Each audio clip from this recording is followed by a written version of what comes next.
Housewife's Confession, my daily struggle between home, work and kids. In the bustling suburbs of Denver, Colorado, Sarah Martinez faces the relentless challenge of modern motherhood. At 34, she juggles a demanding part-time marketing job, raising 2 young children and maintaining a household while her husband Mark works long hours as a construction foreman. What begins as another overwhelming Monday morning spirals into a week-long journey of self-discovery, community support, and the realization that asking for help isn't a sign of failure, it's a sign of strength. This intimate 4-part series follows Sarah's honest confession about the daily struggles millions of working mothers face, from the guilt of leaving her kids at daycare to the exhaustion of trying to be everything to everyone.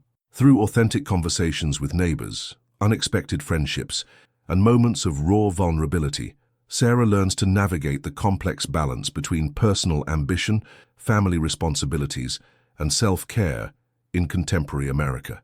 If you've ever felt unseen, unheard, or overwhelmed in your own home, you're not alone. This channel is a safe place for every woman who's lived through love, heartbreak, and the silent battles of family life. Subscribe now and let's share our stories together, because your voice matters here. Chapter 1. The Breaking Point. Fade in. A modest 2-story house in Thornton, Colorado. The morning sun filters through kitchen windows, revealing a scene of controlled chaos. The alarm clock's shrill cry pierces through the pre-dawn darkness at 5:30 a.m., and I'm already awake, staring at the ceiling. My name is Sarah Martinez, and this is my confession, the story of how I nearly lost myself trying to be the perfect mother, wife, and professional all at once.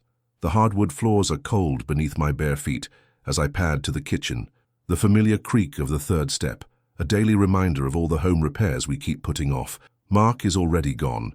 His construction crew starts at 6 a.m. sharp, and in this economy, showing up late isn't an option. The coffee maker gurgles to life, and I lean against the granite countertop we splurged on 3 years ago when we still thought we had everything figured out. "Mommy, I can't find my soccer cleats."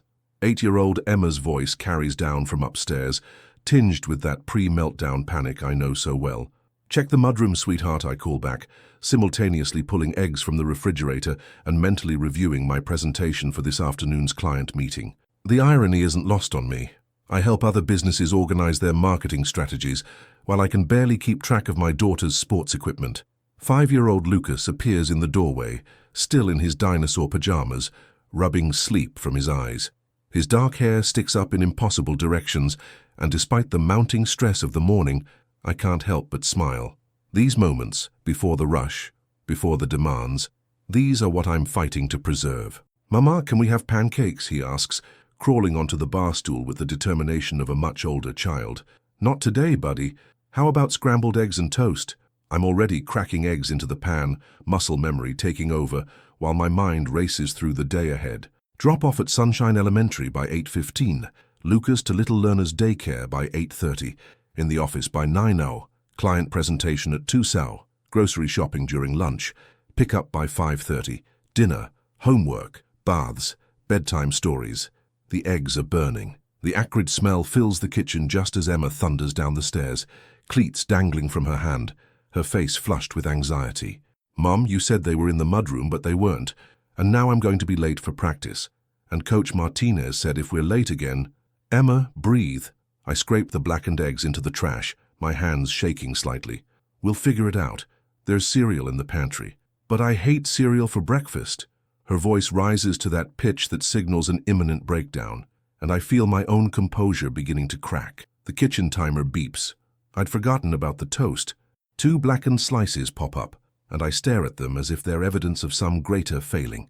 In the reflection of the toaster's chrome surface, I see a woman with dark circles under her eyes, hair pulled back in a messy bun, wearing yesterday's t-shirt because I haven't had time to do laundry in 4 days. "Okay, everybody just stop." My voice comes out sharper than intended, and both children freeze. Lucas's bottom lip begins to quiver, and the guilt hits me like a physical blow. "I'm sorry, Mama's just tired." Emma, wise beyond her 8 years, wraps her arms around my waist. "It's okay, Mom, we can have cereal." The commute to work through Denver's morning traffic gives me time to decompress, or at least that's the theory. In practice, it's 45 minutes of hands-free phone calls with my mother, who's convinced I'm doing too much, and mental rehearsal of my presentation, while NPR drones in the background about rising childcare costs, a topic that hits too close to home. I work for Morrison Marketing Solutions, a mid-sized firm downtown that prides itself on work-life balance, which apparently means they don't expect you to answer emails on Sundays. My cubicle is on the 14th floor, with a view of the Rocky Mountains that I rarely have time to appreciate. The irony of helping other businesses find their voice while struggling to find my own isn't lost on me. "Sarah, great to see you." Jennifer Chen, my supervisor, appears at my desk with that slightly manic energy of someone caffeinated beyond reason. "Ready for the Morrison Industries presentation? This could be our biggest account yet." I force a smile. "Absolutely. I've been refining the campaign strategy all weekend. It's only a small lie. I did manage to squeeze in 2 hours of work between Lucas's birthday party for his classmate and Emma's soccer tournament. The morning flies by in a blur of market research, demographic analysis, and the constant background hum of office life. My phone buzzes with a text from the daycare. "Lucas has a fever. Please pick up ASAP." My chest tightens. The presentation is in 2 hours. I've been preparing for weeks. This account could mean a promotion, better benefits, maybe even enough financial breathing room to reduce my hours and spend more time with the kids. Another text. Temperature 101.2. Center policy requires pickup within 1 hour. I stare at my computer screen, the Morrison Industries logo blurring as tears threaten. 27 other people in this office, and I'm the only one who would have to choose between a sick child and a career-defining moment. "Jennifer!" I knock on her open door, my prepared explanation dissolving as she looks up from her laptop. "What's wrong? You look pale." "I need to leave. My son is sick, and the daycare requires—" "Today? Sarah, the presentation is in 2 hours. Morrison flew in from Chicago specifically for this." I nod, swallowing hard. "I know, I'm so sorry. Maybe David could—" "David doesn't know the account like you do." Jennifer's expression softens slightly. "Look, I get it. I really do. But this is exactly the kind of thing that happens in this business. Can't your husband handle it? He's on a job site 2 hours away." The explanation sounds weak even to me. I don't have anyone else. The drive to Little Learners feels like a funeral procession. I call Mark, but it goes straight to voicemail. Construction sites aren't known for their cell service. My mother lives 3 hours away in Grand Junction. My sister Jessica is in Seattle with her own family. The list of people I could call in an emergency has dwindled to practically nothing since we moved to Colorado 5 years ago for Mark's job. Lucas is curled up on a cot in the daycare's sick room, his cheeks flushed with fever. He perks up when he sees me, and despite everything, my heart melts. "Mama, I don't feel good." "I know, baby, let's get you home." The afternoon passes in a haze of children's Tylenol, animated movies, and constant temperature checks. I field 3 calls from Jennifer, each one more strained than the last. The Morrison presentation was moved to tomorrow, buying me time I don't really have. Emma comes home from school to find us camped out on the living room couch, Lucas's head in my lap, while I attempt to review client materials on my laptop. "Is Lucas okay?" She drops her backpack by the door, a habit I've given up trying to break. "Just a little fever, sweetheart." "How was school?" "Good, Mrs. Peterson said I need to bring supplies for the science fair project by Friday." She pauses, studying my face. "Are you okay, Mom? You look sad." The perceptiveness of children never fails to surprise me. "I'm fine, honey, just tired." But I'm not fine. As the evening wears on, dinner, frozen pizza because I never made it to the grocery store, baths, Emma helps with Lucas because his fever's back up, bedtime stories, rushed through because it's already past 8. I feel something inside me beginning to crack. Mark gets home at 9:30, exhausted and covered in drywall dust. He finds me in the kitchen, staring at the pile of dishes in the sink while lukewarm coffee grows cold in my hands. "Hey, babe. Sorry I'm so late. Jenkins pushed us to finish the north wall before tomorrow's inspection." He kisses my forehead, and I catch the familiar scent of sawdust and sweat. "How was your day?" "Lucas had a fever. I had to miss the Morrison presentation." Mark's face falls. "Shit. I'm sorry, Sarah. I had no service on the site, or I would have—" I know. The words come out flat, emotionless. "It's not your fault." But it's someone's fault, isn't it? This system we've created where one person has to sacrifice everything to keep the household running, where asking for help feels like admitting failure, where having it all means being everything to everyone and nothing to yourself. Mark pulls me into a hug and I let myself lean into his chest, breathing in his familiar warmth. "We'll figure it out," he murmurs into my hair. "We always do." I want to believe him, but as I stand there in my kitchen at 10 o'clock at night, surrounded by the evidence of another day barely survived, I'm not sure how much more figuring out I have left in me. The house settles into its nighttime quiet, the dishwasher running, the heating system cycling on, the distant hum of traffic on Highway 36. I check on both children, adjusting blankets and kissing foreheads, before finally collapsing into bed beside Mark, who's already asleep. Staring at the ceiling, I make a decision that will change everything. Tomorrow I'm going to ask for help. Not because I'm weak or because I'm failing, but because this isn't sustainable. Something has to give, and it can't be my sanity. The digital clock reads 11:47 p.m. when I finally close my eyes, and my last thought before sleep is a prayer to whoever might be listening. Please let tomorrow be better. Chapter 2.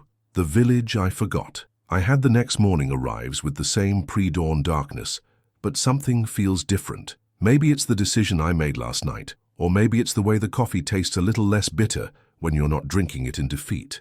Lucas's fever broke sometime during the night, and he's sitting at the kitchen table, slowly working through a bowl of oatmeal while I pack Emma's lunch. The Morrison presentation has been rescheduled for this afternoon, giving me one more chance to prove that I can balance it all. But first, I need to do something I should have done months ago. "Emma, honey, do you remember Mrs. Rodriguez next door? She always waves when we're outside." Emma nods, spooning peanut butter onto her sandwich with the careful concentration of a master chef. She has the pretty flowers. "That's right.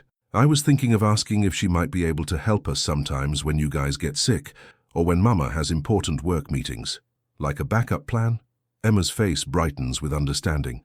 At 8, she's already learned to think in contingencies, a skill that breaks my heart a little. Exactly like a backup plan. The conversation with Carmen Rodriguez happens across the fence that separates our small backyards, both of us holding steaming coffee mugs in the crisp October air. She's probably in her early 60s, with graying hair pulled back in a practical bun and laugh lines that suggest a life well lived.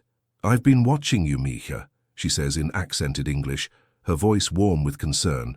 "Running every morning, always carrying something, bags, children, groceries. You remind me of myself 30 years ago." "I don't want to impose," I begin, but she cuts me off with a gentle wave. "Impose? My children are grown and live in California. My husband passed 2 years ago. This house gets very quiet." She gestures toward her immaculate garden, where the last of the season's flowers are putting on a final show. I would welcome the noise of children. The relief that washes over me is almost overwhelming. "Are you sure? They can be a handful, especially Lucas when he's sick." Carmen laughs, a rich sound that carries across the morning air. "I raised 4 children and helped with 7 grandchildren. I think I can handle 2 sweet ones like yours." We exchange phone numbers, and she insists on meeting Emma and Lucas properly before I leave for work. Watching her crouch down to Lucas's level, asking about his favorite dinosaur while Emma shyly explains her soccer schedule, I realize how much my children have been missing. Not just the practical help, but the intergenerational connection, the sense of being part of something larger than our nuclear family. The drive to work feels different today. Instead of the usual anxiety about everything that could go wrong, I find myself actually listening to the radio, noticing the way the morning light hits the downtown skyline. My phone rings as I'm pulling into the office parking garage. "Sarah, it's Jennifer. How's Lucas feeling?" "Much better, thanks. His fever broke last night." "Good to hear. Listen, I've been thinking about yesterday and I owe you an apology. I was under pressure from the partners, but that's no excuse for not being more understanding about your situation." I pull into a parking spot, surprised by this unexpected conversation. "I appreciate that, Jennifer. I know the presentation is important." "It is, but so is having employees who are supported when life happens. I've been talking to HR about our family leave policies. Maybe it's time we actually lived up to that work-life balance promise we make to clients." The Morrison presentation goes better than I could have hoped. Maybe it's the extra day of preparation, or maybe it's the confidence that comes from having a support system, but I feel more present, more articulate than I have in months. The client's enthusiasm is palpable, and when we shake hands at the end, I know we've won the account. "Excellent work, Sarah," Jennifer says as we walk back to our offices. "I'd like to discuss a promotion with you, but I also want to make sure we structure it in a way that works for your family situation." The afternoon pickup routine feels revolutionary. Instead of the usual frantic rush, I arrive at Emma's school 5 minutes early and actually have time to chat with other parents. I learn that Rebecca, whose daughter is in Emma's class, works from home 3 days a week as a freelance graphic designer. She's been thinking about starting a babysitting co-op with other families. The idea is that we trade childcare hours, she explains, adjusting her daughter Sophie's backpack straps. So if I watch your kids for 4 hours on Saturday, you'd watch mine for 4 hours another time. It gives everyone a break and helps with emergencies. That sounds amazing, I tell her, meaning it completely. How many families are you thinking? 4 or 5? Manageable, but enough to share the load. Rebecca pulls out her phone. Can I get your number? I'm organizing a meeting next week to discuss the details. Lucas is thrilled to spend the afternoon with Carmen, who has set up a small art station in her kitchen and produced what appears to be an endless supply of goldfish crackers. Watching him carefully color a picture of a triceratops while she tells him stories about her grandson in San Diego, I realize this isn't just about childcare. It's about community. Mama! Emma burst through our front door at 6, followed by Mark, who picked her up from after-school care on his way home. Mrs. Rodriguez showed me her photo albums. She has pictures from when she was a little girl in Mexico, and she said she'll teach me some Spanish words. Mark raises an eyebrow at me questioningly, and I fill him in on the day's developments, while Emma continues chattering about her new friend next door. I can't believe you actually did it, he says later, after the kids are in bed and we're sitting on our back porch with beers from the 6-pack he stopped to buy on the way home. I mean, I know you said you would, but you didn't think I'd follow through. It's not that. He takes a long drink, choosing his words carefully. You've been carrying so much on your own for so long. I guess I forgot that you might want help. The admission hangs between us in the evening air. Down the street, I can hear the sounds of suburban life. A dog barking, children playing, the distant hum of a lawnmower getting in one last cut before winter. I did want help, I tell him. I just didn't know how to ask for it without feeling like I was failing. You're not failing, Sarah. You're doing something I couldn't do. Hell, most people couldn't do what you do. We sit in comfortable silence for a while, watching the last light fade from the sky. My phone buzzes with a text from Carmen. Lucas is such a joy. Same time tomorrow if you need. Another text, this one from Rebecca. Meeting Thursday, 7 p.m. at my house. Bring wine and ideas. And then one from Jennifer. Great presentation today. Let's schedule time to talk about your future here. For the first time in months, the future feels like something I can shape, rather than something that's happening to me. The village I thought I'd lost when we moved to Colorado was here all along. I just needed to stop being too proud to recognize it. Mark reaches over and takes my hand. So, what's next? I squeeze his fingers, rough and calloused from years of construction work, and think about all the changes this one day has brought. I don't know exactly, but I'm starting to think that's okay. The stars are coming out over Thornton, and somewhere in the distance, I can hear Carmen's television playing what sounds like a Spanish-language game show. She's probably getting ready for bed, maybe looking forward to tomorrow when Lucas will knock on her door with his shy smile and his endless questions about dinosaurs. I'm learning that asking for help isn't the end of independence. It's the beginning of community. And maybe, just maybe, that's exactly what we all need. Chapter 3. Building Bridges. 3 weeks later, my life looks almost unrecognizably different, and yet somehow more authentically mine than it has in years. The babysitting co-op has grown to 6 families, and our WhatsApp group chat has become a lifeline of shared resources, encouragement, and the occasional parenting reality check. This Saturday morning, I'm getting ready to watch Sophie and Jake while Rebecca and her husband have their first date night in 8 months. Are you sure this is okay? Rebecca asks for the 3rd time, hovering in my doorway while her kids make themselves at home in our living room. I feel guilty leaving them when you just got promoted. That's exactly why you shouldn't feel guilty, I tell her, straightening the couch cushions that Sophie has already turned into a fort. I'm only able to take on the senior marketing manager position because I know I have backup when I need it. The promotion came with a 15% raise, and more importantly, flexible hours. Jennifer kept her word about restructuring family policies, and I'm now working 4 10-hour days instead of 5 8s, giving me Fridays with the kids. It's still intense, but it's sustainable in a way my old schedule never was. Carmen appears at the sliding glass door, carrying a plate of homemade cookies and wearing the apron Emma insisted she needed for official grandma duties. She's become such an integral part of our routine that Lucas now runs to her house first thing every morning to report on whatever dreams he had about dinosaurs. How are my nietos this morning? she asks, using the Spanish word for grandchildren that makes Emma giggle every time. We're building a spaceship, Lucas announces, holding up a complex construction of couch cushions, dining room chairs, and what appears to be every blanket in the house. Our spaceship needs proper navigation equipment, Carmen says seriously, producing a kitchen timer and an old calculator from her apron pocket. These should help you reach the moon safely. I watch this interaction with the kind of gratitude that sometimes overwhelms me. 3 weeks ago I was drowning. Now I have Carmen teaching my children Spanish phrases and family traditions I never learned, Rebecca creating art projects that actually engage Lucas's attention span, and Mark making an effort to be home by 6:30 at least 3 nights a week. The change in Mark has been perhaps the most surprising part of this transformation. Last Tuesday, he called his foreman to explain that he needed to leave early for Emma's parent-teacher conference, something he'd never done in 8 years of marriage. I realized I was using work as an excuse to avoid the emotional labor, he told me that night, unpacking his lunch cooler while I graded papers at the kitchen table. You were handling everything because I let you handle everything. The parent-teacher conference was a revelation. Mrs. Peterson, Emma's 3rd grade teacher, painted a picture of our daughter that I recognized, but had been too busy to fully appreciate. Emma is extraordinarily empathetic, Mrs. Peterson explained, showing us a journal entry where Emma had written about helping a classmate who was struggling with math. She notices when others are hurting and naturally steps in to help. I suspect she's learned this by watching her family.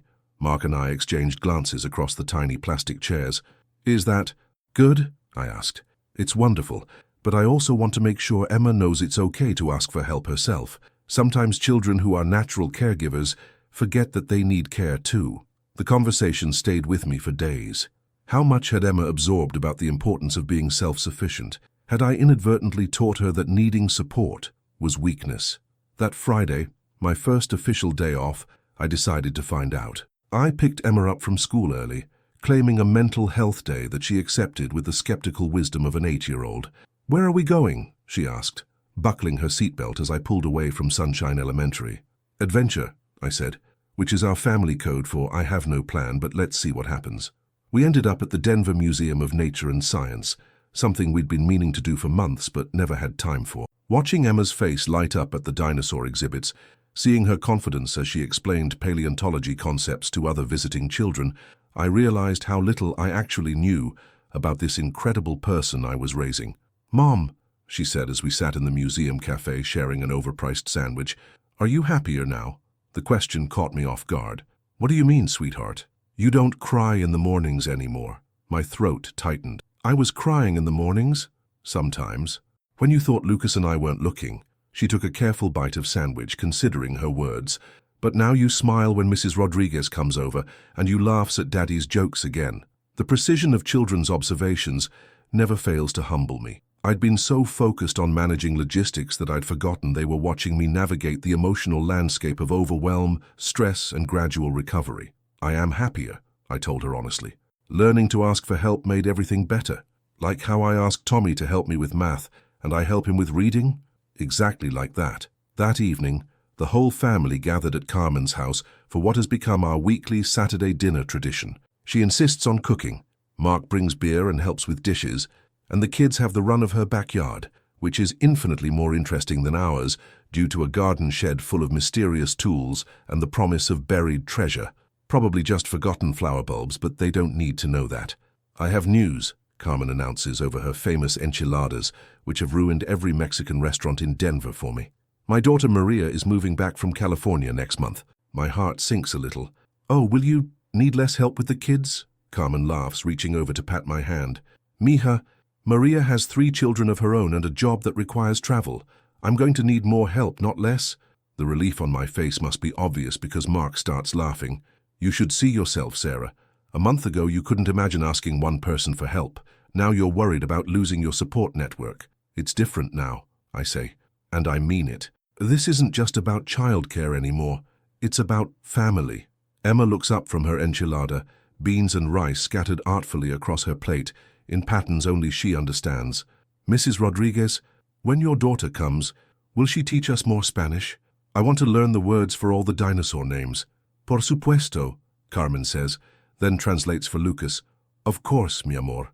Later that night, after the kids are asleep and Mark is watching baseball highlights, I find myself sitting on the back porch again, but this time with a notebook instead of a beer. The promotion comes with new responsibilities: managing a team, developing larger strategies, representing the company at industry events. A month ago, the idea would have terrified me. Now, I'm excited. I start making lists: childcare backup plans for travel days, meal prep strategies for busy weeks, ways to include Mark more meaningfully in household management, but also professional development goals, creative projects I want to pursue, date nights Mark and I need to prioritize. My phone buzzes with a message in our co-op group chat. It's Rebecca. Emergency. Date night was amazing, but now we need to learn how to have conversations that aren't about our children. Please advise. The responses come quickly. Wine helps, from Jessica, who joined after hearing about us at Emma's soccer game. Ask each other what you dreamed about when you were kids, from David, our token single dad, who brings a refreshing perspective to parenting discussions. Remember that you were interesting people before you became parents, from Maria Carmen, who somehow convinced her shy husband to join our chaotic group. I type back, plot twist, you're still interesting people, you just forgot for a while. As I sit there in the October evening, listening to the sounds of my neighborhood settling into another night, I think about the woman I was 6 months ago, exhausted, isolated, convinced that admitting I needed help would prove I was failing at the most important job I'd ever have. That woman was wrong about almost everything, but especially this. She thought independence meant doing it all alone. Now I understand that real independence means building a life sustainable enough to show up fully for the people and work you love. The village didn't rescue me. I rescued myself by finally accepting that the village was there all along, waiting for me to let them in. Chapter 4. The New Normal.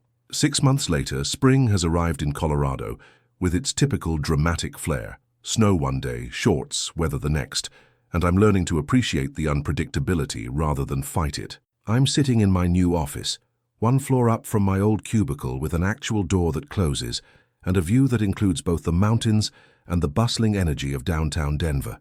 On my desk, family photos, a succulent Carmen gave me that I've somehow managed to keep alive, and a handwritten thank you note from Morrison Industries praising our latest campaign. More importantly, it's 4:30 on a Wednesday, and I'm packing up to leave because Emma has a school play tonight, and for the first time in my career, I don't feel guilty about prioritizing it. Heading out early again? David Martinez, one of my team members, pokes his head into my office with a grin. He's been one of the biggest beneficiaries of our new flexible schedule policy, using the time to complete his MBA in the evenings. Emma's playing a tree in the environmental awareness presentation. Apparently trees require extensive emotional support before performances. Speaking of which, my sister's babysitting co-op is looking for new members if you know anyone interested. Your model has become legendary in our neighborhood. I laugh, remembering when the idea of asking for help felt revolutionary. Now it's just Tuesday. Tell her to call Rebecca. She's become the unofficial coordinator and loves expanding the network. The drive home takes me through neighborhoods I've learned to see differently. There's the community garden where Lucas and Carmen spend Saturday mornings, teaching him about seasonal planting, while he tells her elaborate stories about dinosaur farming techniques. Past the elementary school where I now volunteer every Friday afternoon, helping other working parents navigate the complex logistics of field trips and classroom celebrations. At the stoplight on 120th and Washington, I call Mark to coordinate evening logistics, a conversation that's become easier as he's taken ownership of dinner planning and homework supervision on my late days. Hey babe, how's your day? His voice comes through the car speakers as I turn into our subdivision. Good, busy. The Morrison extension is officially approved, which means more travel next month, but Jennifer's agreed to let me bring the kids on the San Francisco trip. Wow, a year ago you would have spent 3 days having anxiety attacks about traveling for work. A year ago I didn't have a system. I pull into our driveway noting that Carmen's car is there. She's been helping Emma practice her tree choreography, which apparently involves interpretive dance. How was your day? Did the Henderson project come through? Signed this morning. It means steady work through summer, maybe even the promotion to site supervisor I've been wanting. We've both changed in ways that surprise me. Mark's become more intentional about career advancement now that he sees how professional growth can benefit the whole family. while I've learned to pursue opportunities that align with our values rather than simply chase external validation. The house I walk into bears little resemblance to the chaotic environment of 8 months ago. Not because everything's perfectly organized, Lucas's dinosaur collection still migrates daily throughout the living room, but because the underlying current of panic is gone. Systems have replaced scrambling. Community has replaced isolation. "Mama!" Lucas launches himself at my legs with his typical prehistoric enthusiasm. "Carmen taught me how to make tortillas and I only got flour on the ceiling twice." "That's improvement," Emma adds solemnly from the kitchen table where she's reviewing her lines for tonight's performance. At 9, she's developed a dry sense of humor that delights everyone except Lucas, who takes everything at face value.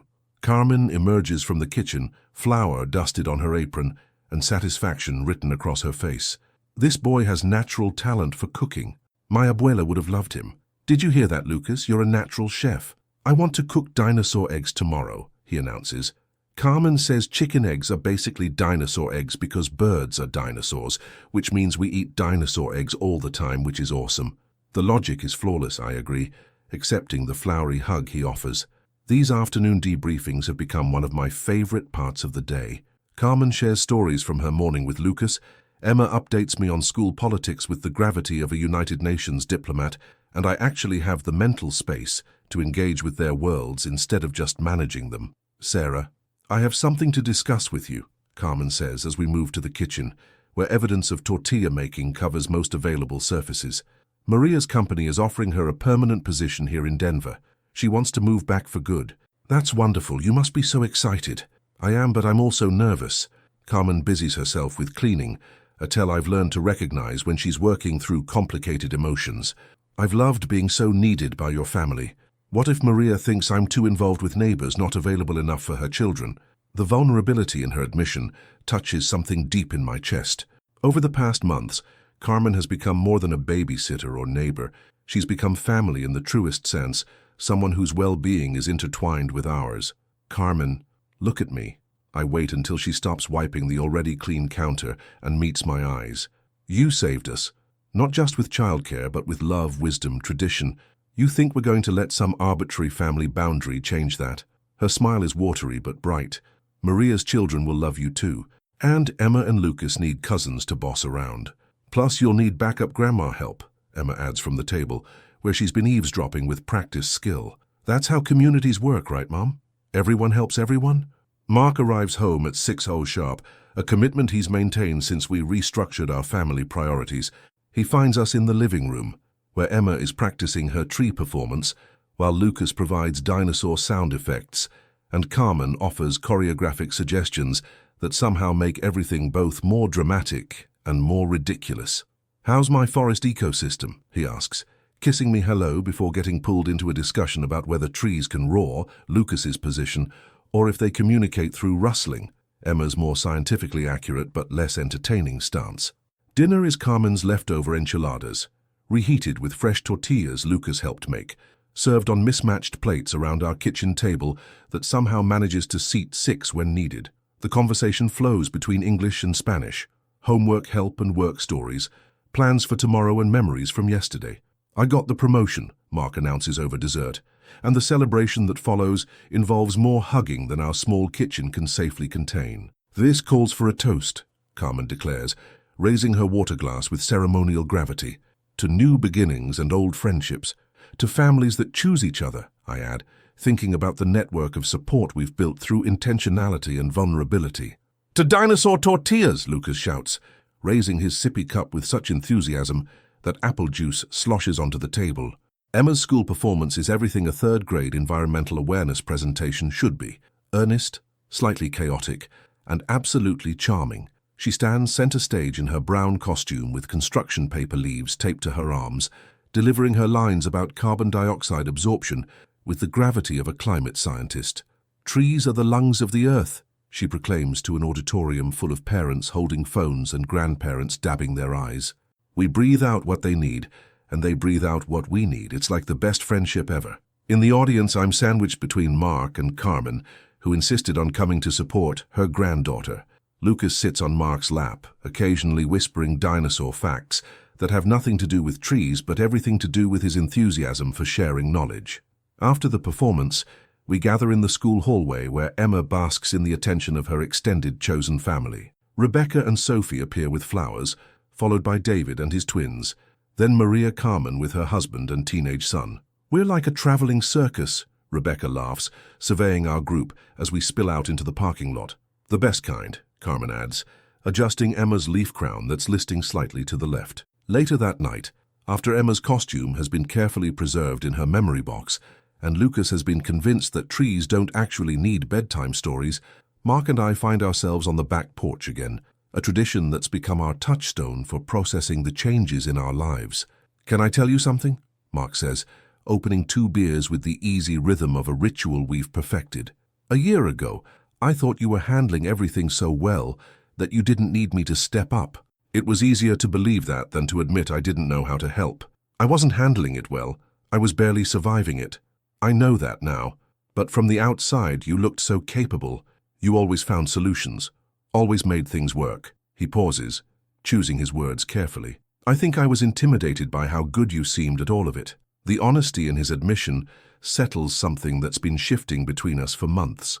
"I wasn't good at it, Mark. I was just too stubborn to admit I was drowning." "What changed?" I consider the question, watching the lights come on in houses throughout our neighborhood. Behind Carmen's kitchen window, I can see her moving around, probably preparing for tomorrow's baking project with Lucas. Down the street, Rebecca's house glows warmly, and I know she's inside working on freelance projects, while her husband handles bedtime routines. I realize that being strong doesn't mean doing everything alone. It means building a life that's strong enough to handle whatever comes. And what comes next? It's a question I would have found terrifying 8 months ago. Now, it feels full of possibility rather than anxiety.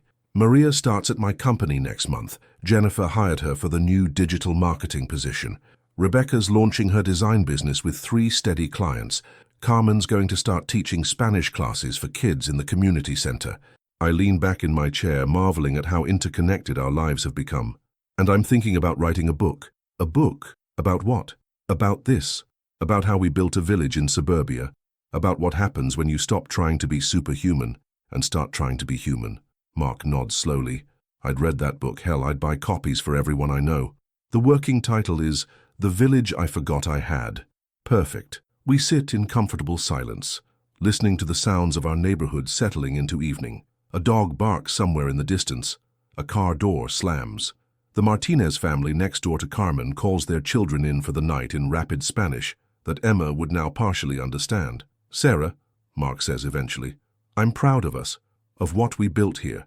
We didn't build it alone. No, but we had the courage to start building. That counts for something." My phone buzzes with a text from Jennifer. "Morrison Industries wants to discuss a consulting contract. Are you interested in expanding beyond traditional marketing?" Another opportunity that would have sent me into panic spirals last year. Now it's just another interesting possibility to explore with my support system. I show Mark the message. "What do you think?" "I think you should talk to them, and I think whatever you decide, we'll figure out how to make it work." The confidence in his voice reflects something fundamental that's shifted in our marriage. We've moved from parallel survival to actual partnership, from crisis management to intentional life design. "I love you," I tell him, and mean it in a deeper way than I have in years. "I love you too, all of you, this life we're building." Inside the house, I can hear the familiar sounds of children settling into sleep. Emma's reading light clicking off, Lucas talking softly to his stuffed triceratops about tomorrow's plans. These are the sounds of security, of a household that runs on connection rather than desperation. Tomorrow is Thursday, which means Carmen will arrive at 7:30 with fresh coffee and stories about her morning walk. Emma will probably remember at breakfast that she needs supplies for a project due Friday. And instead of panic, I'll text the co-op group to see who's available for an emergency target run. Mark will call during his lunch break to coordinate pickup times, and I'll leave work at 5:30 without guilt, because the important things are covered. It's a small life in the grand scheme of things, suburban, ordinary, unspectacular, but it's ours and it works, and it's built on the radical idea that we're better together than apart. The stars are coming out over Thornton, Colorado, and I can see them clearly tonight because I'm not too exhausted to look up. In the distance, the Rocky Mountains create their familiar silhouette against the darkening sky, permanent and reassuring. This is my confession. I almost lost myself trying to be everything to everyone. But in learning to ask for help, I found something better than perfection. I found a community, I found balance. I found a way to be fully present for the life I'm actually living instead of the life I thought I should be living. And tomorrow, I'll get to do it all again, surrounded by people who chose to be part of our story and let us be part of theirs. The porch light next door flickers on, and Carmen appears in her doorway, waving goodnight across the fence that no longer feels like a boundary, but like a bridge between families. "Buenas noches, mis queridos," she calls softly. "Good night, Carmen," we call back, and I think about how much love can fit into such a simple exchange. Mark takes my hand as we head inside, and I realize that this ordinary Thursday night in suburban Colorado, surrounded by the evidence of lives well lived and challenges well met, this is exactly where I want to be. The house locks up around us like a hug, full of the sounds and smells and stories of a family that figured out how to thrive instead of just survive. And in the morning, we'll get up and do it all again, together. Epilogue. 1 year later. The first anniversary of my breakdown, though I prefer to think of it as my breakthrough, arrives on a Monday morning in October, exactly as it did a year ago. But everything else has changed. I'm standing in the same kitchen, wearing a different version of myself. The coffee tastes better because I have time to make it properly. The children's voices carry the same energy but not the same urgency. The house holds the same people, but a completely different atmosphere. "Mama, Mrs. Rodriguez is teaching me to make tamales today," Lucas announces, already dressed and ready for his day. At 6, he's become an accomplished sous chef and Carmen's most devoted apprentice. "And I'm going to Rebecca's after school to work on our science project," Emma adds, packing her backpack with the methodical efficiency she's inherited from me, but without the underlying anxiety I used to carry. Mark appears in the doorway, still in his work clothes, but not rushed, not stressed. The promotion to site supervisor came with better hours and the confidence to set boundaries between work and family time. "Morning, beautiful," he says, kissing my cheek as he reaches for his coffee mug, the one Emma decorated for Father's Day, with painted handprints that have somehow survived 6 months of daily use. "How's the Henderson project coming along?" "Ahead of schedule and under budget.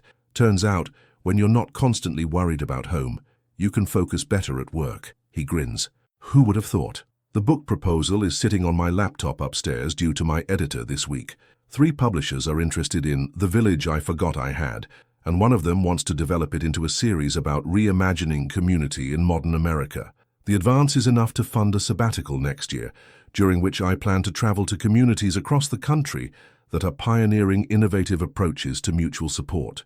"I still can't believe people want to read about our life," I tell Mark, watching Emma help Lucas with his shoelaces, a small act of sibling cooperation that would have been impossible during the chaos of last year. "Our life is worth reading about because it's replicable. That's the point, isn't it? That any family can build what we built?" He's right. And that's what makes me most excited about the book. The solutions we found aren't revolutionary. They're accessible. Ask for help. Build relationships with neighbors. Create reciprocal support systems. Prioritize presence over perfection.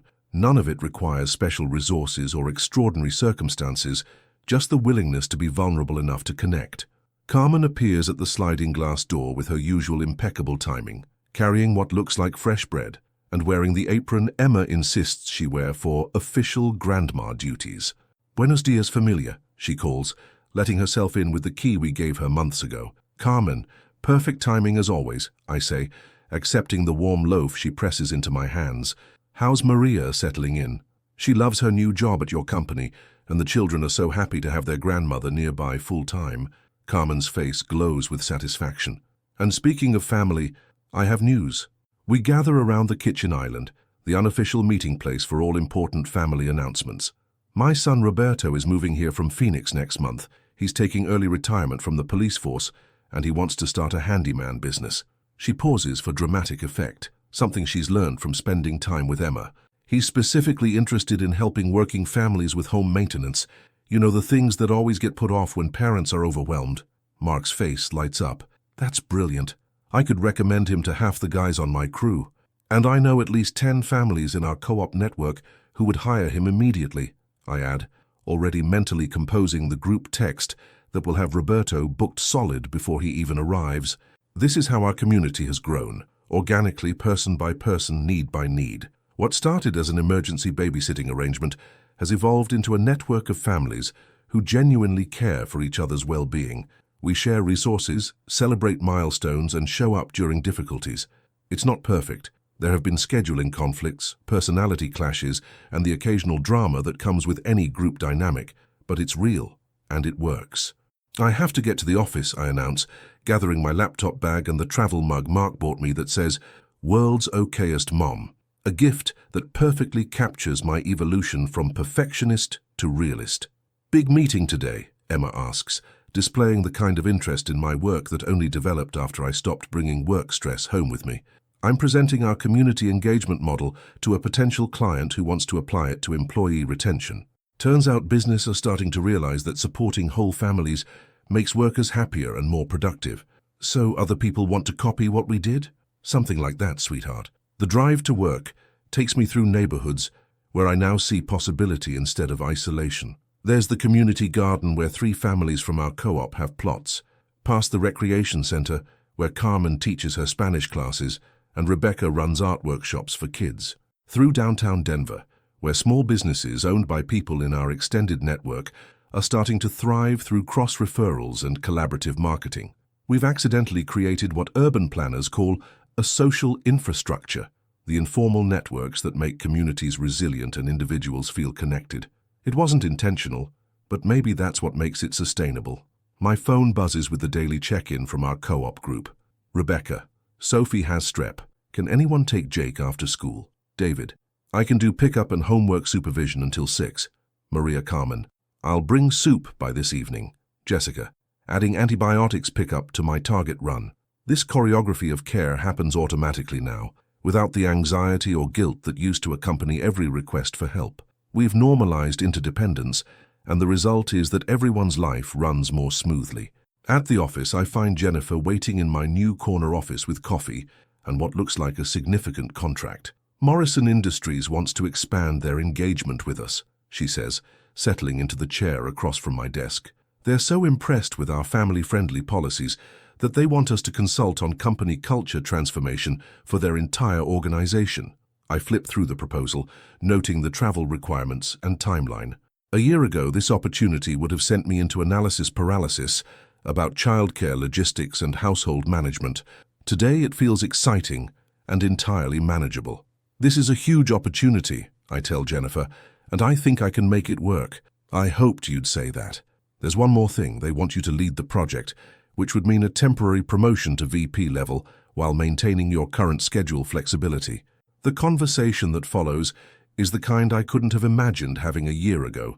Confident, strategic, focused on what I can contribute rather than what I might fail to manage.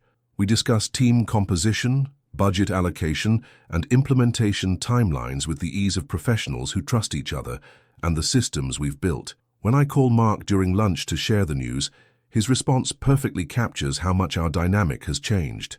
"That's incredible, Sarah. How can I support you in making this successful? Not how will we manage or are you sure you can handle it, but how can I help you thrive?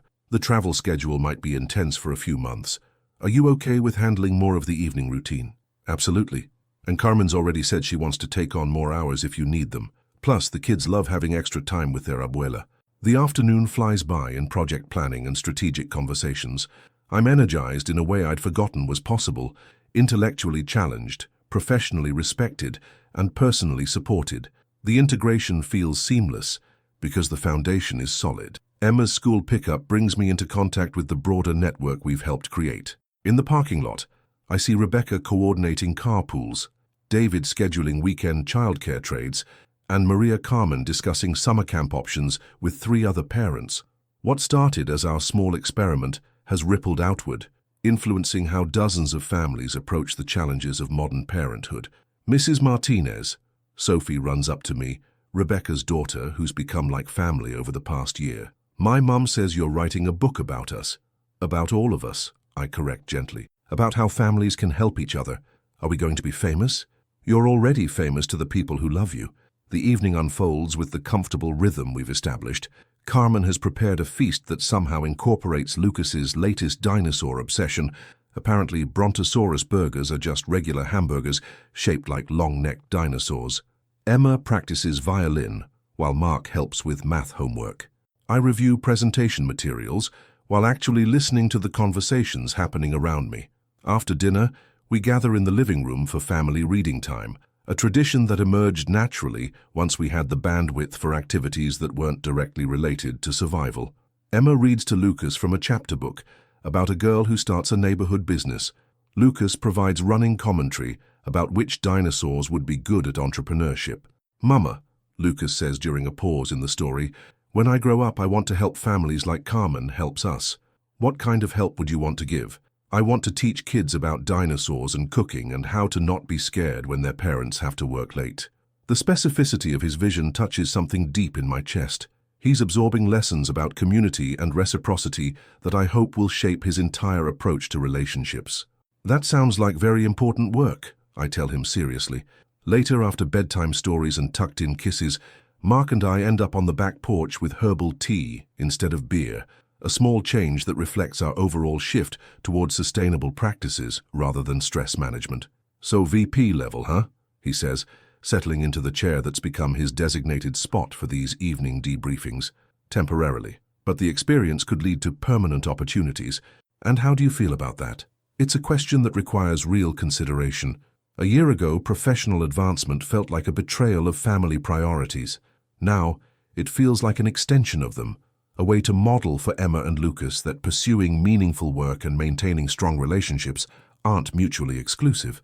"I feel ready," I say finally. Not in the way I used to define readiness, having every detail planned and every contingency covered, but ready to embrace the opportunity and trust our systems to handle whatever comes up. "Our systems," Mark repeats with satisfaction. I like the sound of that. The night is crisp with autumn promise, and I can see lights in windows throughout our neighborhood. In Carmen's house, she's probably preparing for tomorrow's Spanish class. At Rebecca's, the family is settling into their evening routine. Down the street, families I don't even know are probably struggling with some of the same challenges we faced a year ago. "I want to start a consulting business," I announce, surprising myself with the certainty in my voice. "In addition to the Morrison project? Eventually, instead of it, I want to help other communities build what we've built, not just families, but neighborhoods, schools, businesses. I think there's a real need for someone who understands how to create sustainable support systems." Mark leans forward, intrigued. "What would that look like?" "Workshops, maybe. Facilitated community building sessions. Consulting for organizations that want to better support their employees' whole lives. The ideas are tumbling out faster than I can organize them. I could start small, maybe with some of the other school districts in Colorado, and see where it leads." "That sounds perfect for you, and it sounds like something the world needs more of." We sit in comfortable silence, processing this latest evolution in our ongoing experiment with intentional living. My phone buzzes with a goodnight text from Carmen, followed by messages from various members of our extended chosen family checking in, sharing updates, maintaining the connections that have become essential to all of our well-being. A year ago, I was drowning in isolation, convinced that needing help was a sign of personal failure. Tonight, I'm planning a career based on the radical idea that interdependence is not only normal, but necessary, that thriving communities are built by people brave enough to be vulnerable with each other. The book proposal upstairs will sell, and the consulting business will grow, and Emma and Lucas will carry forward the lessons they're learning about asking for and offering support. Carmen will continue to be our chosen grandmother, and Mark will keep evolving into the partner I always hoped he could be. But most importantly, tomorrow morning I'll wake up in a house full of love and possibility, surrounded by people who see my well-being as connected to their own. I'll make coffee that tastes good, because I have time to make it properly. I'll help my children start their day from a place of security rather than stress. I'll go to work energized and return home present. This is what I've learned. The village was always there, waiting for me to be brave enough to join it. All I had to do was stop pretending I didn't need it and start trusting that other people needed me too. The stars are bright tonight over Thornton, Colorado, and I can see them clearly because I finally learned to look up. The end. And now, I'd love to hear from you. Tell me in the comments where you're watching from, and if my story touched your heart today. Don't forget to subscribe and hit the notification bell so you never miss the next confession. Give this video a like if it resonated with you, and share it with another woman who needs to know she's not alone. Together, our voices are stronger.